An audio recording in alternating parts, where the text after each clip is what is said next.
Bonjour à toutes et à tous et bienvenue dans cette nouvelle vidéo consacrée aux configs de référence du semestre et donc pour aujourd'hui le deuxième semestre 2017 en compagnie de Jonas. Salut à tous. Donc vous avez l'habitude maintenant, puisque toutes les configs de référence on les fait tous les deux, on les prépare tous les deux. Et pour ce semestre on a beaucoup de changements puisqu'AMD revient dans le game du CPU bien en force. Enfin les voilà, ils sont de nouveau compétitifs. C'est ça faisait en gros une décennie qu'ils étaient complètement largués par Intel et que Intel avait vraiment le champ libre pour pousser les prix vers le haut, etc. Et là, on voit bien que la concurrence a du bon, puisqu'il y a beaucoup de configs où on est passé sur une architecture Zen. Voilà, et ce passage à l'architecture Zen, finalement, permet un nivelage des prix légèrement vers le bas. On a tout en augmentant la puissance, on n'a plus besoin de s'arracher la peau des fesses pour avoir une bonne config. C'est ça, donc c'est franchement très bien à ce niveau-là, et bien sûr, on vous expliquera pourquoi à chaque fois on a choisi soit du Zen, soit du Intel. Puisque voilà, il y a quand même des vraies bonnes raisons quand on est resté sur Intel sur certaines gammes et on a même dû dissocier aussi certaines configs, c'est-à-dire que maintenant le gamer exigeant et VR n'est plus la même que le station de travail parce que justement Zen est venu un petit peu remanager un peu les cartes. Voilà, si vous allez chercher à gauche à droite des benchmarks ou autres, vous verrez qu'en réalité Ryzen est devenu compétitif sur le côté application. Tout ce qui est traitement d'image, calcul, tout ça, mais que Intel garde une certaine longueur d'avance pour ce qui est des jeux. Donc c'est pour ça que vous retrouverez du Intel dans le gamer exigeant et du Ryzen dans la station de travail qu'on aura fait, vous allez voir. C'est ça. Et donc on va commencer tout de suite avec la première config, la low cost. La low cost donc. Donc rappelons un peu le but quand même du low cost, c'est vraiment d'avoir le prix le plus serré possible tout en ayant quelque chose de très fonctionnel pour les tâches courantes. Donc de l'internet, de réseaux sociaux, mail, etc. Traitement de texte. Voilà, et puis un petit peu de bureautique légère sans aller trop loin, et voilà, pour vous équiper à moindre prix, quoi. Le genre de choses qu'on peut pas trop faire avec une tablette, finalement. C'est ça, pour avoir quand même le confort d'un PC avec un vrai clavier, un bel écran, des choses comme ça. Donc, on démarre sur cette low cost avec le boîtier qui, lui, n'a pas changé. Oui. On est toujours sur notre j'ai du mal, hein. On est toujours sur notre ZMT1 de chez Zalman. Ah ouais, la vache. Bon, voilà, on vous propose celui-là à 31,98 €. Maintenant, c'est les goûts et les couleurs. C'est ça, simplement, c'est vrai que c'est un bon boîtier et que pour ce prix-là, en fait, il offre toutes les fonctionnalités qu'on peut attendre d'un boîtier, donc c'est le plus important. Il n'est pas exubérant, il n'est pas flashy, c'est ça. Il est correct, il fait son taf. Au niveau, par contre, du reste, on a à peu près tout changé, à part le lecteur Lithéon qu'on a laissé en premier prix puisqu'il fait le job, et la lime parce qu'elle était cohérente. Voilà. Après, sinon, tout le reste a changé, donc on a changé le processeur. Alors, le processeur, on est monté en gamme, on est passé sur un A4 de chez AMD, série 6003, pour un prix tout à fait modique de 32,90 €, mais pour une puissance quasi doublée. Ouais, même plus que doublée, je crois. On était même à 2,5 fois la puissance de celui qu'on avait le semestre dernier. Ouais. Donc voilà, là on voit vraiment que la technologie avance et qu'on a des beaux sauts de performance pour des prix qui restent vraiment sur les mêmes niveaux. Donc ça permet vraiment de s'équiper avec des choses beaucoup plus performantes sans augmenter le tarif. C'est ça. Donc du coup, pour mettre dessous, on a pris donc une carte mère de chez MSI. Je vous épargne le nom, 60. Voilà, mais vous l'aurez de toute façon dans les documents qui seront listés dans la description. 34,95 €, voilà. Mais le but, voilà, c'était d'avoir donc la carte mère compatible avec ce nouveau processeur. Logique. Et MSI reste toujours aussi agressif pour proposer des choses de qualité sur de l'entrée de gamme à chaque fois. Ils sont finalement très bien placés. C'est ça. Par-dessus, on va y mettre de la RAM. Donc on vous a pris un 4 Go de chez Crucial. Pareil, je vous donne pas la référence. On va pas vous donner toutes les références parce que sinon ça va devenir compliqué. Le tarif est quasi similaire, 29,90 €. On est toujours sur des prix planchers. Voilà, en sachant que 4 Go, on le rappelle quand même, c'est un petit peu light quand même pour certains usages. Avec le nouveau Windows 10, voilà. Ça n'hésitez pas si vous avez les moyens à passer sur 8 Go quand même, ça fera vraiment du bien à la config. Je vous le conseille si vous pouvez. Et au niveau du stockage, on vous met quand même 1 Tera de stockage, puisqu'aujourd'hui sur du disque magnétique, ça vaut quasiment plus rien. Hein. Et puis c'est standard, je veux dire, on a tous besoin d'un Tera quelque part. Puis même quand on veut avoir du 500 Go ou des choses comme ça, on gagne tellement peu sur le prix du disque que ça vaut pas le coup de diviser après l'espace de stockage. Absolument. Et donc on est en gros sur une 50aine d'euros pour ce disque dur, quoi. Voilà, c'est ça. Après avec les variations de prix qu'on connaît chez Amazon, voilà, c'est le prix plancher, j'ai envie de dire. Vous trouverez plus, vous trouverez moins, c'est à vous de chercher. Et donc en alimentation, on a pris une 350 watts en 80+, en sachant donc que de toute façon, avoir moins aujourd'hui, c'est très compliqué que 350 watts, ou alors on tombe vraiment sur des marques qu'on n'a absolument pas envie de vous conseiller, parce que les qualités sont tellement médiocres que si c'est pour que ça prenne feu, c'est pas la peine. Souvenez-vous du Galaxy Note 7. Ouais, sauf que là on n'était pas sur des marques de prestige. C'est pas quoi, comparable, voilà, je ouais. suis d'accord. Et après on va vous proposer donc des variantes. Donc première variante, c'est de monter encore un peu en processeur. Alors on reste toujours chez AMD finalement quand même, hein, ce serait dommage de devoir changer de carte mère à chaque fois. Donc vous a pris un A6 7400K Black Edition. Ouais, voilà. Bon, il n'y a que le nom qui change, le tarif aussi qui monte à 42,99€. Ouh là là. Voilà, mais par contre on double encore quasiment la puissance par rapport au A4 qu'on vous a sélectionné Voilà. en base, quoi. C'est cela. Ensuite, on vous invite quand même donc à rajouter vos 4 Go de RAM, donc on vous l'a mis dans la variante pour que vous mettiez 2 barrettes au lieu d'une. 30€ supplémentaires. Ensuite, on vous invite bien évidemment à prendre les deux variantes 1 et 2, donc à monter en gamme et sur le processeur et sur la RAM si vous le pouvez au niveau budget. C'est du confort, mais c'est pas du luxe non plus. C'est ça. Et si après vous voulez être un petit peu plus green au niveau de votre alimentation, vous pouvez passer sur une alimentation certifiée bronze. Donc là, je vous renvoie vers la vidéo qu'on avait fait sur les certifications des alimentations. Sur les 80+, donc. Et voilà, là vous êtes à 52-53€ pour cette alim-là. Ça fait pareil, un petit gap de prix, mais par contre, en termes de consommation, de bruit, etc., vous serez quand même sur quelque chose de mieux fini, de plus robuste. Et ça nous semble pertinent quand même sur oui, du low puisque cost. finalement, le gap de prix, vous vous y retrouverez sur la consommation annuelle et Voilà. l'électricité avec une 80+ bronze. Et puis vous faites un petit geste au passage pour la planète, quoi. Ensuite, on va pouvoir passer à la bureautique et multimédia. Alors, la bureautique et multimédia, finalement, c'est un petit peu la même chose que le low cost, mais là, on n'a pas le problème du budget. C'est ça. Même si au final, on n'est pas beaucoup plus cher. Non, parce qu'on non. a quoi? On a 50-60€ d'écart avec la low cost. Ouais. Mais mine de rien, ça change pas mal de choses en termes de puissance, Tout à fait. quoi. C'est 50-60€ qui comptent pour le coup. Hey. Donc au niveau du boîtier, on garde Alors, notre ZMT1. C'est d'MT1, bien joué. Ouais, je l'ai sorti du premier coup. 3128, on le rappelle. Mais par contre, on passe chez ASRock pour la carte mère. Ouais, bon, ils font quand même, ça reste du bas de gamme, mais c'est quand même du bon matos. On va dire que ils ont une certaine réputation derrière eux qui est plutôt moyenne, mais qui reviennent pas mal sur le marché avec des produits un peu plus qualitatifs. Oui, finalement. Un peu comme ils Acer arrivent, en fait au niveau ordinateur. Tout à fait, ils Pour arrivent à vraiment faire toucher des le fond. efforts, C'est ça. finalement. Donc une ASRock, On vous passe la référence On vous encore passe une la fois, mais en référence gros on encore est à une fois. 47€. 47€. Alors on précise quand même que cette ASRock là sera faite pour de l'AMD, encore une fois, finalement, puisque Voilà. le placement tarifaire est finalement correspond très bien à À cette gamme-là. à cette utilisation. Et donc dessus, on va y mettre un AMD Athlon X4 en 860K. Voilà. Donc c'est pas 60 forcément les euros. derniers processeurs, mais au final, Non. quand on a regardé par rapport aux dernières versions de processeurs AMD et au rapport performance-prix, cet X4 860K a quand même Se place très bien. Ouais, voilà, finalement. une très belle carte à jouer Voilà. sur cette gamme-là, donc il n'y avait pas de Bon. raison de venir sur des choses plus récentes et plus chères Tout à qui fait. n'auraient pas donné des performances meilleures pour autant. Voilà, pourquoi s'embêter à chercher du récent alors que l'ancien fait très bien le travail pour C'est pas ça. cher. Exactement.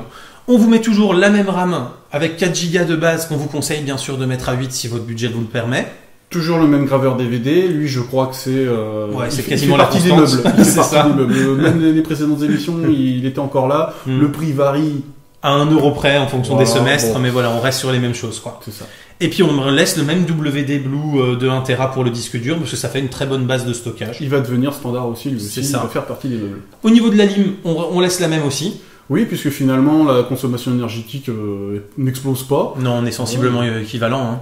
On a beau être chez les anciens Athlon, c'est pas non plus... on n'a pas besoin d'une centrale EDF pour ça. Voilà. Et puis donc on reste sur du Seagate Barracuda 2TB pour le coup, si vous voulez monter un peu en stockage quand même. Si vous avez vraiment beaucoup de vidéos et que vous sentez quand même un peu à l'étroit, allez, 73€, ça le fait. Voilà. Et puis vous avez quand même l'alimentation où si vous voulez monter en gamme, on passe tout de suite sur de l'assertif Gold. Parce qu'il n'y a pas beaucoup d'écart avec des certifs bronze. Et là, pour le coup, on est vraiment sur quelque chose de très qualitatif quand on est sur du gold déjà. Et là encore, le gap de prix, vous le retrouverez finalement sur la consommation annuelle d'électricité. C'est ça. Ce sera... Donc on va être sur quelque chose de sympa. On vous rappelle quand même que sur le low cost, comme sur le bureautique multimédia, vous avez sans doute très intérêt à essayer de partir sur des Linux déjà packagés pour l'OS.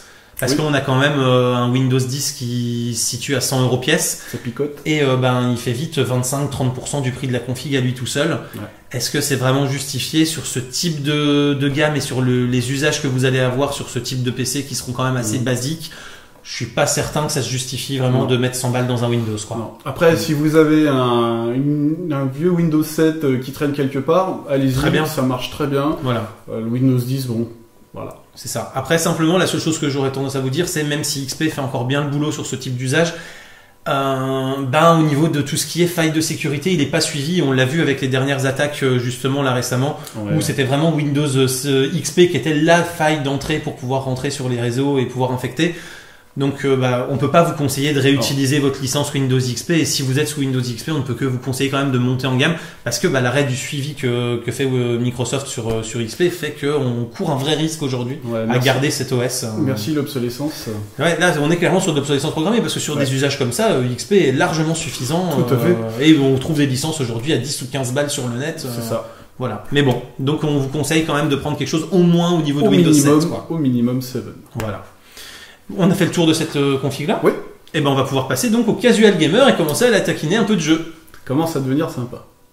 Alors, cette casual gamer. Donc là, on revient chez Intel. Ah. Voilà, parce que sur le jeu, on vous le disait quand même sur cette gamme-là, Intel reste avec des rapports puissance-prix qui sont quand même plus intéressants. Ouais, il garde une longueur d'avance. Donc on garde notre ZMT1, ça on le change pas, on garde notre graveur, on garde notre alim, et on garde... c'est tout. Le reste, on le change. C'est ça. Donc, ensuite, qu'est-ce qu'on a changé ?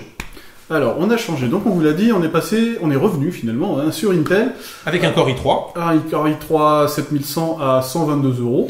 Alors, la saison dernière, sur le dernier semestre, on vous avait pas forcément mis de Kaby Lake parce que les prix étaient encore un peu élevés comme ils venaient de sortir. Ouais. Et là, quand on a regardé, les prix de Kaby Lake se sont bien stabilisés, ils sont bien revenus dans les normes de ce qu'on avait avant. Ryzen pointant le bout de son nez, finalement, ça a tendance à tapisser un peu les prix et c'est très bien. Voilà. Et donc, on peut se permettre effectivement de revenir sur du i3 de dernière génération, ce qu'on avait plutôt évincé la dernière fois. Exactement. Là-dessus, on va y mettre une carte mère, donc une MSI. Alors, je vous l'ai dit ce coup-là parce que c'est simple, c'est une B250N Pro VD. Bon, ouais, mais bon, c'est vrai que là, ça reste facile à prononcer comme référence. C'est les chipsets B250 de toute façon, 64,90 €. Et on y met tout de suite, là, pour le coup, 8 Go de RAM dessus. Ouais. Parce qu'on considère que pour du casual gamer, c'est que vous voulez commencer à jouer, et du jeu avec 4 Go, clairement, ça le fera pas. Quoi. Et puis, si vous jouez, c'est que vous êtes quand même à 70% du temps sur Windows, donc peut-être un Windows 10, au moins un 7, donc il va vous falloir quand même un minimum de RAM. Voilà. Et on vous met aussi donc une petite carte graphique, parce que si on veut commencer à taquiner du jeu, il va falloir avoir un petit chipset dédié quand même. Ouais, quand même, mine de rien. Donc on part sur une RX 560 avec 4 Go de mémoire vive. Ouais, alors pourquoi une RX finalement chez AMD ? Tout simplement parce que le rapport qualité-prix est très agressif finalement, puisque si on veut absolument les dernières générations, les Pascal, même les 1050, le placement tarifaire est pas encore là. Donc la RX 560 à 135 €. Ouais. 59. Bon, 135, 136, voilà. Mais en tout cas, effectivement, en termes de rapport puissance-prix, on est très bien placé avec celle-là et on pourra commencer à taquiner des petits jeux sympas en poussant pas tous les graphismes, évidemment, mais on va pouvoir quand même jouer dans de bonnes conditions si on n'a pas de prétention de mettre tous les graphismes en ultra. C'est-à-dire un LOL ou un Heroes. Là, ça passera largement, même en full graph, pour le coup. Qu'est-ce qu'on aurait oublié ? Non, on n'a rien changé d'autre. On est tout de suite sur du 2 Tera par contre en termes de disque de stockage. Oui. Parce qu'on considère que si on commence à installer des jeux, aujourd'hui des jeux à 35, 40, 50 Go le jeu, forcément ça peut vite prendre de la place. Malheureusement. Oui. Et que si on a quelques photos vidéo à stocker en plus, quelques programmes derrière, on arrive vite quand même à saturer des espaces assez importants. Voilà. Libre à vous après de prendre 2 fois 1 Tera si vous voulez faire du RAID ou autre. Voilà. C'est à vous de voir. Voilà, comme d'habitude, on vous donne des bases qui nous semblent cohérentes et équilibrées sur certaines gammes de prix. Après, bien évidemment, elles sont variables et c'est aussi pour ça qu'on est là pour répondre aux commentaires, qu'on a le petit questionnaire qui va bien aussi. Donc surtout, n'hésitez surtout pas à nous poser des questions là-dessus. Et si vous voulez monter un petit peu en gamme en restant sur des prix contenus, on vous propose de monter un petit peu donc sur le processeur en passant sur un i3 7003. i3 7003 donc à 148,99 €, 149. Voilà, qui permet quand même un petit gap de puissance bienvenue. Voilà. Selon si vous changez de carte graphique, vous ne seriez pas CPU limited, ça peut aider. C'est à vous de voir après si vous changez la carte graphique. Ensuite, on vous conseille aussi de passer sur du SSD, parce que on le répète depuis quelques saisons maintenant, il faut absolument expérimenter le SSD, ça change vraiment la vie. Ouais. Le disque dur, ça reste le gros goulot d'étranglement aujourd'hui dans une config. Absolument. Et quand on passe sur du SSD, on évince tout ou partie de ce goulot d'étranglement, quoi. On a un nouveau PC presque. Et puis, on le rappelle, le disque dur magnétique, c'est quand même plus pour du stockage. C'est vraiment pas conseillé pour ce que vous utilisez tous les jours. En tout cas, en termes de réactivité, de temps de chargement, quand il y a des gros volumes de données à transférer, etc., c'est vrai que le SSD donne un vrai coup de boost à un PC. Et si vous pouvez vous le permettre, prenez le SSD qu'on vous indique. Il fait 275 Go, donc vous pouvez largement installer Windows dessus. On va dire 5-6 jeux sans problème, une fois que même quand vous avez tous les pilotes, etc. En gros, c'est à peu près ce que vous allez pouvoir installer.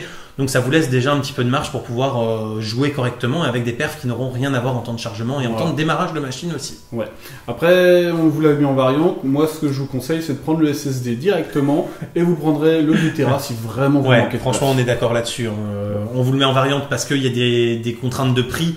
Mais nous, on reste convaincus que sur cette gamme d'usage, on est déjà sur du SSD quasi en standard si on veut vraiment quelque chose de cohérent, quoi. Ok. Et donc, comme on est en casual gamer, qui dit gamer carte graphique, donc là, ce coup-là, la variante, c'est on passe à l'échelle au-dessus, on passe chez Nvidia et on prend du Pascal. Enfin. Voilà, avec une GTX 1060. 3 GT overclocked, c'est son nom. Le but, par contre, c'était de garder un prix à peu près correct. Donc, on est sur la version 3 Go. Donc, on perd un peu en mémoire vive par rapport à la AMD. Mais par contre, on monte en puissance de calcul. Donc, ça reste équilibré. Après, faudra juste pas vouloir jouer avec des trop grosses textures. Non. Parce qu'on risque d'être un peu à l'étroit dans les 3 Go. Mais c'est vrai que les versions 6 Go étaient vraiment trop chères pour cette gamme Là, celle-là, elle se situe à 225 €. C'était vraiment le dernier carat qu'on pouvait mettre pour du Pascal. C'est ça. Et après, donc, on vous propose encore de passer sur une alimentation Gold parce qu'on reste persuadé que pour les configs, et puis que pour les configs, c'est du bon, quoi, parce que pour avoir cette qualité de rendement, on a des très bons composants dedans, donc des courants beaucoup plus stables, et donc la config vieillira mieux. Et c'est ce qu'on vous disait dans la vidéo sur la norme 80+, et on ne peut que vous le répéter. L'alimentation, c'est souvent le parent pauvre des configurations. On a tendance à mettre 20 balles dedans en se disant c'est pas grave tant que ça fournit du jus. Non, sauf pour la stabilité, la performance et le vieillissement de la config, c'est important d'avoir quelque chose de bien. C'est ça. Sur le jour où vous lui en demandez trop, elle va tirer la langue, et puis si elle dit stop, et elle risque d'emmener d'autres composants avec elle. C'est quand même assez risqué. C'est ça. Donc, quitte à mettre un peu de sous dans son PC, autant qu'il vieillisse bien. Donc, prenez des bonnes alimentations, même si vous ne prenez pas celles qu'on vous propose. Tapez quand même dans des marques réputées qui font de la bonne qualité. Et donc là, on vous propose la Seasonic G360, 80 plus Gold, encore une fois. 58 €, je veux dire, pour une alimentation de cette qualité. Et surtout qu'en 6 mois, elle a perdu quasiment 25 balles, donc ça fait quelque chose comme 30% de son prix, ce qui fait qu'en rapport qualité-prix, là, on est vraiment sur un truc topissime, quoi. Garçon, vous m'en mettez 2. C'est ça, exactement. On est totalement d'accord là-dessus, là, vraiment, ça vaut absolument pas le coup de se priver. Voilà. Donc, ensuite... On va commencer à attaquer un peu du lourd, là. Est-ce qu'on va passer sur le gamer régulier ? Pour les gens qui jouent donc régulièrement, à 2, 3, voire 4 jeux... Donc là, le but, c'est vraiment pouvoir jouer dans de très bonnes conditions, de manière régulière, donc avec une config qui va pouvoir encaisser quand même des usages assez intensifs, tout en restant dans des prix réduits. On reste en gros à 1000-1200 € si on met un Windows 10 dans le lot neuf. Si vous l'avez pas déjà. Voilà, en sachant donc que vraiment le but, c'est de pouvoir jouer à tout, y compris au dernier hit. Simplement pas forcément sur le top du graphisme parce que forcément il n'y a pas de miracle à 1000 €. C'est toujours l'argent qui définit, bien malheureusement. Sûr. Donc déjà on change un petit peu le boîtier quand même pour avoir quelque chose d'un petit peu mieux ventilé, d'un petit peu varié un peu. C'est ça. Et donc on passe sur du Carbide en spec 01, 02, 03. Après ça va dépendre de... C'est la couleur qui change. Ouais, c'est les couleurs et puis les placements des ventilos de base en fait. Mais bon, globalement ils restent équivalents tous. Là encore c'est les goûts et les couleurs. On passe sur du Ryzen donc. Attention. Voilà, là on met AMD dans du gamer quand même. Pourquoi ? Parce que sur cette gamme de prix, pour le coup, même si AMD est pas forcément très bien placé sur le haut de gamme pour le jeu, et sur cette gamme-là, les Ryzen 5 concurrencent très très très largement les i5. Voilà, le milieu de gamme. Parce qu'on arrive à baisser en gros le prix d'à peu près 150 ou 200 € sur la config pour des performances équivalentes. C'est pas rien. Donc ça permet vraiment d'avoir un bien meilleur rapport qualité-prix. Voilà. Si vous aviez le budget équivalent, les 150 € qui finalement vous seront économisés, vous pourrez les mettre dans un écran, un clavier, une souris gamer, des choses plaisir. C'est ça. C'est ça. Donc nous, on y revient. On vous a pris un Ryzen 5 1500X. On vous a pas belle pris bête quand même. Belle bête, à 190 €. On n'a pas pris le 1600X. Le rapport qualité-prix était pas si alléchant que ça. Et puis les perfs. Donc on vous le met en fait en variante si vous voulez monter un peu en puissance après. Mais de base, on trouve que le 1500X sur ce type d'usage fait largement le job et qu'il n'y a pas forcément besoin de taper plus haut. Non. On met ça sur une carte mère MSI en B350M, la Gaming Pro. Gaming Pro. On a une référence qui est prononçable aussi, là, ce coup-là. À 90 €, c'est correct, ça reste une bonne carte mère. Ce qui fait que quand même, pour 270 €, on a le couple processeur carte mère, alors qu'on était plutôt à 330-350 € sur les Intel en Core i5. C'est ça. On met tout de suite 8 Go de RAM. Ouais. Là, on ne chipote pas sur du gamer régulier, il y a vraiment pas de question à se poser. Et on vous conseille même de monter à 16 parce que sur certains gros jeux, si vous commencez à vouloir taquiner un peu des choses, ça peut être utile. Ça peut devenir nécessaire. Avec ça, et alors là, la nouveauté, c'est que la carte mère qu'on vous a choisie a un port M2. Donc le disque système, non seulement c'est du SSD, mais c'est du SSD sur port M2 pour exploser vraiment tout ce qui se fait en termes de score, de vitesse de chargement.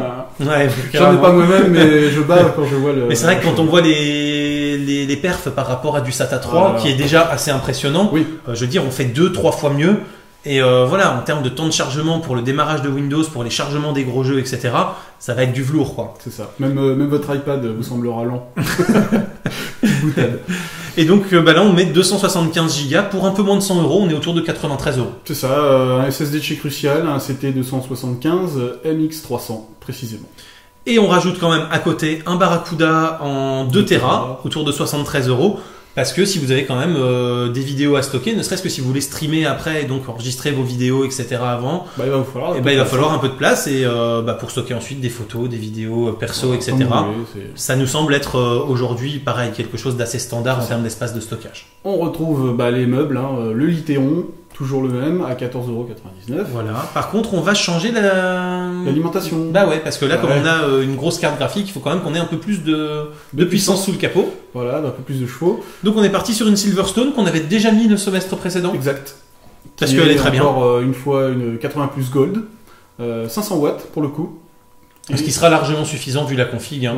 En gros, on va être à 350 watts de consommation, donc on sera pile poil sur les bons seuils de même avec la carte graphique qu'on vous a prise, c'est ce qu'il faut. Et donc la carte graphique, on est toujours sur notre gigabit en 1070. Oui. Simplement, Gigabit a dû se rendre compte que son positionnement était particulièrement intéressant et a bien remonté son prix sur ce modèle-là. Voilà. Alors vous allez aussi... Ça a pris quasiment 50 balles, quoi. Donc 12-13% de prix. Donc cette augmentation, vous allez déduire que finalement, si vous regardez un peu les news, il y a aujourd'hui un phénomène avec les crypto-monnaies, c'est les mineurs se disent « Ah tiens, les cartes, elles sont super bien, alors elles sont pas chères et je vais en prendre. » Du coup, on a des ruptures de stock à gauche à droite et finalement, ça fait augmenter les prix. C'est ça. Et puis en plus, là maintenant, ça prend tellement d'ampleur ce système-là qu'on a même des constructeurs qui sortent des cartes mères spéciales avec 8, 10, 12 connecteurs PCI Express pour faire uniquement du mining, quoi. Voilà, et même les cartes graphiques qui finalement servent plus beaucoup à afficher mais plus à calculer. C'est ça. Il y a un marché qui est en train de se créer, qui est en train de s'ouvrir. Et donc ça va faire forcément bouger un peu les prix aussi. Pour l'instant, voilà, ça va faire bouger les prix, ça se stabilisera plus tard, mais pour l'instant ça bouge un peu. Donc soyez attentifs là-dessus.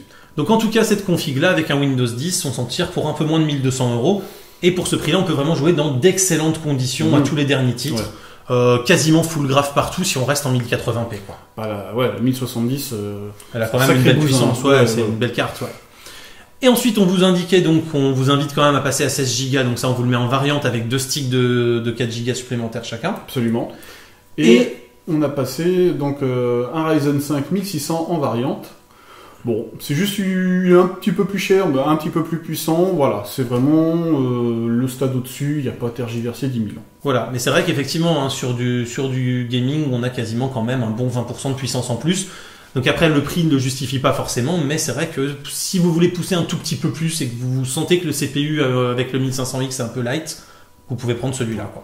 Vous pouvez toujours prendre le 1600X, après, c'est selon les goûts et les couleurs. Nous, on pense que le rapport qualité-prix vaut pas le coup. C'est ça, l'écart 1600-1600X, pour le coup, est beaucoup plus faible que 1500X, 1600. Ouais. Et voilà, il y a peut-être... pour nous, le 1600, c'est vraiment le meilleur compromis si vous voulez monter un peu en gamme par rapport à la base qu'on vous propose. Voilà. Ensuite, on va passer donc aux gamers exigeants et à la VR.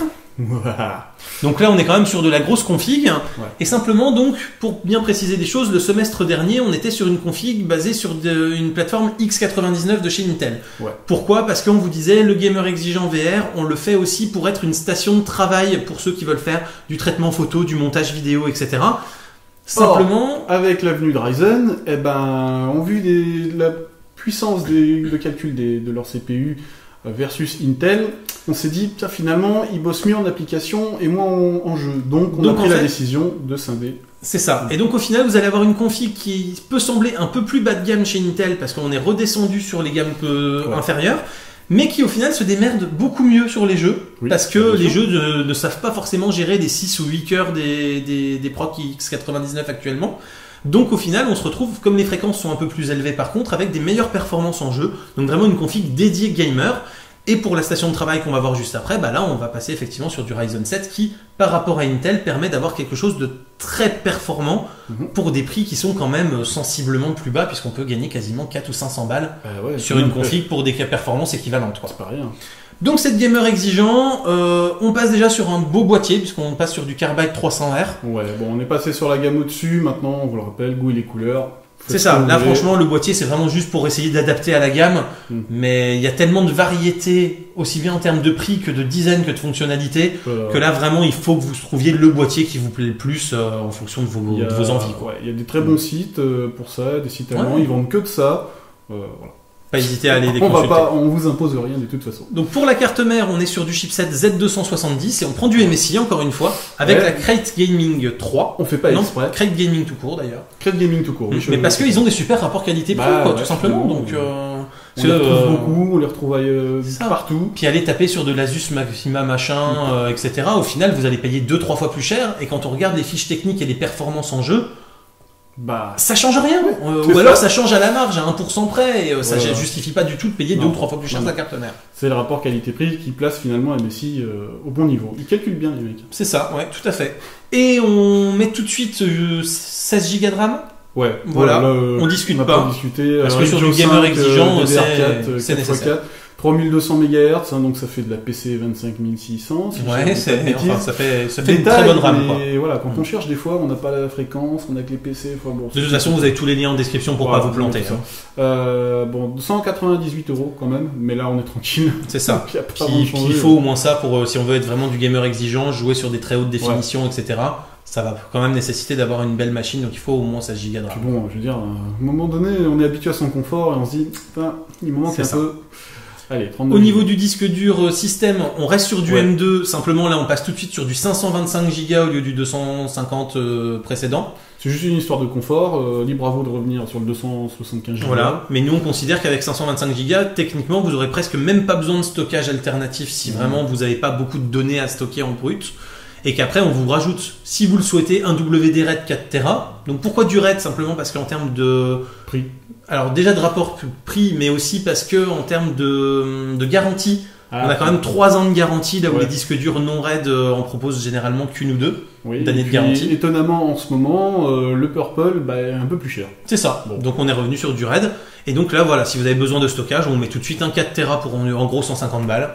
Et puis au moins vous avez de la place. C'est même abordable le 4 Tera, dis donc. On garde donc, comme on disait, les meubles donc avec notre fameux graveur qui ne bouge pas. Par contre, au niveau de la lime, forcément pas sur quelque chose de plus robuste, parce qu'on va pas avoir les mêmes cartes graphiques non plus. Non, donc une Corsair Platinum Series HX 850i.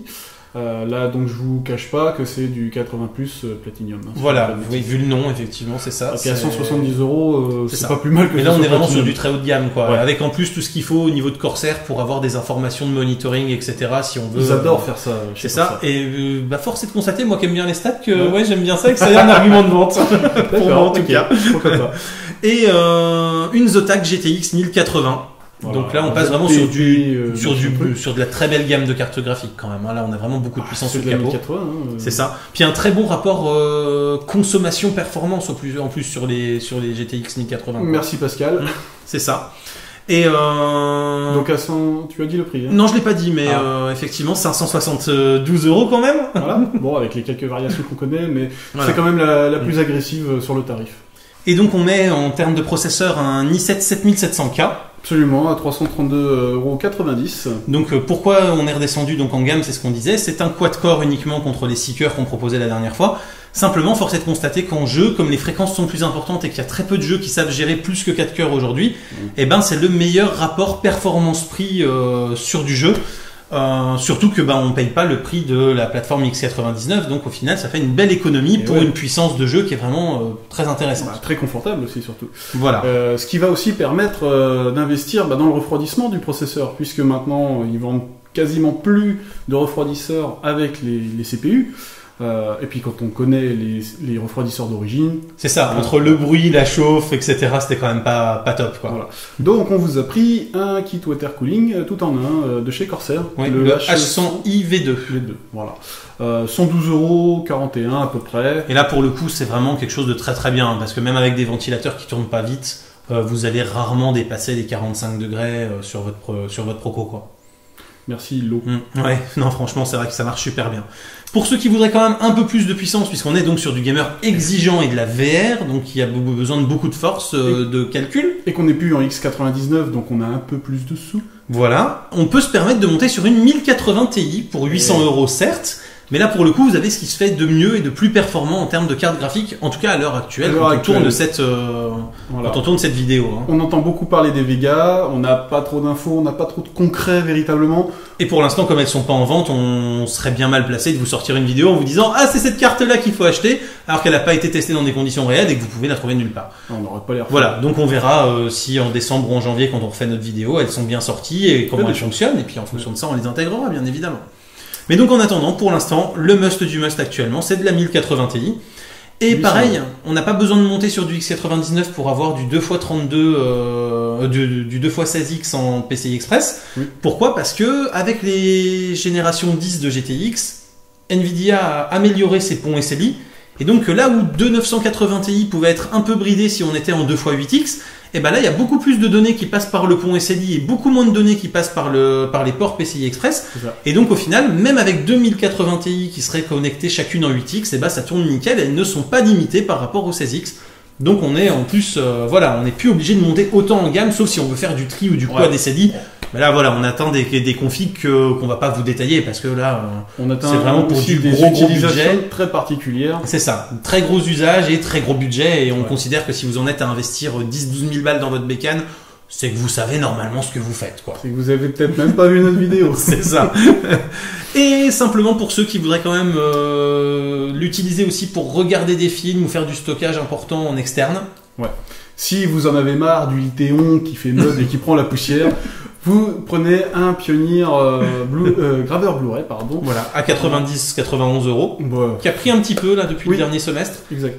Et pourquoi Pioneer, on le redit simplement parce que c'est les meilleurs et que en termes de durée de support gravé, quand on prend bien sûr les bons Blu-ray en plus, parce que si on prend des mauvais Blu-ray à la base à graver, quel que soit le graveur, ça le fera pas. Mais si on prend les bons Blu-ray, sur un même Blu-ray, on se rend compte que Pioneer a une véritable avance technologique sur la qualité de gravure, et qu'on a vraiment des choses beaucoup plus qualitatives et durables avec ce type de graveur. C'est le même graveur que sur les précédentes, puisque de toute façon, il n'y a pas véritablement de modèle qui est venu s'imposer en disant voilà, moi je suis le meilleur. C'est ça. Donc on vous conseille encore une fois celui-là. C'est vrai qu'à ce niveau-là, le Blu-ray, comme ça n'a pas énormément percé, ça bouge pas beaucoup comme marché, quoi. Non, c'est vrai.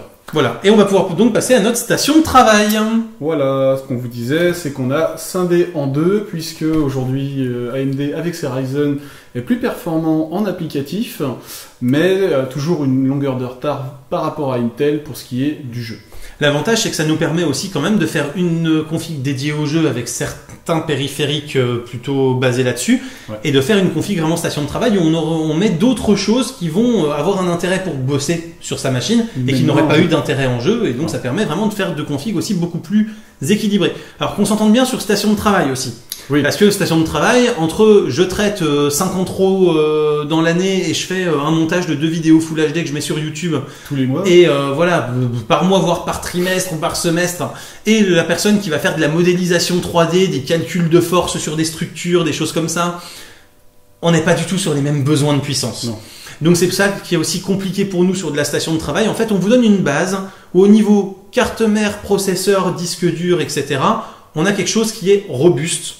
On vous met une carte graphique, on va revenir sur les détails après, qui fait le job, on va dire, pour tous les besoins normaux. Si vous voulez bosser sur de la photo, sur Photoshop, sur Lightroom ou sur des concurrents, il n'y a pas de souci, ça fera bien le job. Si vous avez besoin d'encoder matériellement certaines vidéos, de les transcoder parce que vous faites un peu de montage vidéo, ça le fera aussi. Si vous voulez jouer un petit peu, bien sûr, ça marchera quand même, même si ça sera un peu moins performant que la gamer exigeant. Mais par contre, voilà, si vous voulez vraiment, parce que vous avez des progiciels qui savent les gérer, monter en puissance, il faudra peut-être que vous alliez sur de l'AMD Fire Pro ou sur du Nvidia Quadro. Et là, on considère que si vous utilisez ce type de logiciel, vous connaissez les docs des logiciels, vous savez quel GPU peut être pris en charge par votre progiciel, et que vous serez à même donc de choisir la bonne carte graphique en fonction de ça. Pour résumer, on a considéré que si vous avez besoin d'une station de travail, c'est que vous savez ce dont vous avez besoin. Voilà. Et donc nous, on vous donne juste la base fiable, la base, mais qu'après vous savez comment l'adapter quand même en fonction des logiciels que vous utilisez un peu particuliers, quoi. Donc on a repris pas mal de choses de la config gamer exigeant. C'est ça. On est resté sur un Carbide 300R de chez Corsair. Voilà. Après, je veux dire, vous mettez ce que vous voulez. On garde la RAM. Simplement, là, on est en 32 Go de base parce qu'on considère qu'une station de travail aujourd'hui a besoin de beaucoup de mémoire. Ouais. Si vous faites par exemple du montage vidéo 4K, clairement, vous allez vite être à 28-30 Go de charge sur votre RAM sans vraiment pousser avec du multi-piste ou des choses comme ça. Disons que 32 Go, c'est standard pour une station de travail. On reste sur un SSD en M2 pour le système avec notre Crucial de 500 Go. Voilà, après il y a des versions 1 Tera, bon, c'est selon vous. Simplement, on rajoute en plus 2 Crucial de 500 Go en SATA 3 pour le stockage en parallèle. Et du RAID éventuellement si vous en avez besoin. Ce qui fait que si vous voulez, vous pouvez faire du RAID 0 si vous avez quand même besoin de puissance sur cette partie stockage. Donc si vous avez beaucoup de rush à stocker, ça peut être intéressant quand même. Et si vous êtes plutôt je veux jouer la sécurité, vous les mettez en RAID 1, vous n'avez plus que 500 Go de stockage. Même si vous avez 2 disques de 500 Go, mais par contre ça vous permet d'avoir un mirroring au cas où vous avez un souci pour sauvegarder vos données de travail. C'est ça. On a encore gardé l'Itéon, même si en fait je pense qu'on aurait dû mettre le Blu-ray d'emblée. On aurait presque pu le mettre, effectivement. Puisque, hormis les sauvegardes sur serveur, les sauvegardes sur cloud, tout ça, c'est bien quand même d'avoir des Blu-ray de sauvegarde de temps en temps. Ça aide, on sait jamais, des fois que le cloud il soit pas... Voilà. C'est ça. C'est qu'aujourd'hui, c'est vrai que vu le prix du Blu-ray et la capacité de stockage qu'il y a dessus, sur du produit fini, ça peut être pratique. Et puis, pour envoyer aussi des galettes de pré-production, éventuellement, sur certains domaines où vous travaillez, ça peut être pertinent de pouvoir faire déjà des maquettes sur du format physique Blu-ray. Voilà. De toute façon, le Blu-ray, le Pioneer, on l'a mis, je crois, en variante. Oui. Au niveau du processeur, donc on est sur du Ryzen 7 1700X, donc là sur le haut de gamme de Ryzen, quasiment. Quasiment. Parce qu'il n'y a qu'un seul processeur au-dessus pour l'instant sur la gamme Ryzen 7. Le 1800X, si je dis pas de bêtises. Mais je crois qu'on l'a mis en variante d'ailleurs. Absolument. Parce que vous avez le 1700X à quand même 387 €, pas loin. C'est ça. Et je crois que le 1800X... il était à 540, 550 balles, quelque chose comme ça. Donc c'est vrai que là encore, en termes d'écart de performance sur de l'applicatif, donc de la station de travail, on a bon an, mal an, 4%, 5% d'écart. Ouais. Alors qu'en termes de prix, on rajoute quasiment 80%. Donc clairement, on considère que le 1800X, c'est vraiment si le 1700X, il vous embête parce qu'il est trop limité. Ouais. Mais l'écart de puissance derrière, il est quand même assez peu significatif. Et après, si vous avez vraiment besoin de plus de puissance, là pour le coup, il faudra retourner sur Intel et sur du x99. Mais en termes de budget, on ne sera pas du tout dans les mêmes choses. Ça, ça veut dire que vous allez être sur de l'extrême édition et vous allez être sur 1000-1500 balles le processeur. Donc encore une fois, comme on vous le disait, c'est que là vous savez exactement ce dont vous avez besoin et que vous n'avez pas besoin de nos configs de référence pour vous faire une station de travail correcte et utile. Voilà, c'est ça. Voilà. On est d'accord. Au niveau de la carte graphique, on laisse une GTX 1070. Bon, un bon milieu de gamme plus qui sera plutôt polyvalente. Ah bah oui. Avec les dernières technos, maintenant là encore une fois, c'est selon vous. Voilà. Au niveau du refroidissement ou de la lime, on garde ce qu'on avait dans le gamer exigeant parce que c'est des très bons produits. Tout à fait, les Platinum Series HX 850i, toujours même tarif. Et donc par contre au niveau de la carte mère, forcément comme on est sur du Ryzen 7, on a dû prendre une carte mère qui était compatible. Avec un nom un peu original. Ouais, c'est ça, puisqu'en fait elle contient quasiment le nom de la gamme du processeur et tout en plus à l'intérieur. Donc MSI Gaming AMD Ryzen X370. Voilà, donc c'est facilement prononçable, c'est pas des séries de chiffres et de lettres où on sait pas d'où ils sortent, mais par contre ça fait un nom en rallonge et un peu incompréhensible. C'est voilà. En tout cas avec ça vous avez une très très bonne station de travail pour commencer à bosser très sérieusement sur tout ce qui va être image, son, etc. Après bien sûr pour le son avec tout ce qu'il faut en périphérique externe pour l'acquisition, le mixage bien évidemment. Et on reste quand même sur un petit 2300 € avec un OS, 2200 € sans. Ce qui n'est pas énorme, mais bon, si là tout de suite on rajoute une quadro... Bien sûr, mais pour une station de travail déjà très polyvalente qui permettra de faire à peu près tout ce qu'on veut en termes d'applicatifs, c'est très correct. On est sur des tarifs qui restent corrects. Voilà. Donc voilà en tout cas pour ces configs de référence du deuxième semestre 2017. Ça y est, on a déjà fait le tour ? Bah ouais, on a fait le tour, puisque on vous le rappelle quand même, si vous cherchiez du home cinéma avec du mini PC, On vous oriente toujours sur des Acer Revo One pour l'instant, puisque ça fait parfaitement le job. Ils sont Pour bons, en avoir aussi. un à la maison, juste là dans mon champ de vision, justement, j'en suis très satisfait. Je vous proposerai d'ailleurs très bientôt une vidéo de test de ce produit. Et puis bah voilà, on a fait le tour. Bon. Donc ben continuez comme d'habitude de regarder des vidéos sur YouTube et de rester curieux. Vous avez tout ce qu'il faut autour pour soutenir la chaîne si vous avez besoin. Le pouce bleu bien évidemment, l'abonnement c'est toujours bienvenu. Vous pouvez soutenir sur Tipeee, vous pouvez bien sûr partager aussi le contenu. Puis ben nous on vous dit à très bientôt pour plein de prochaines vidéos. Photos, techno, informatique. Salut. Bye bye.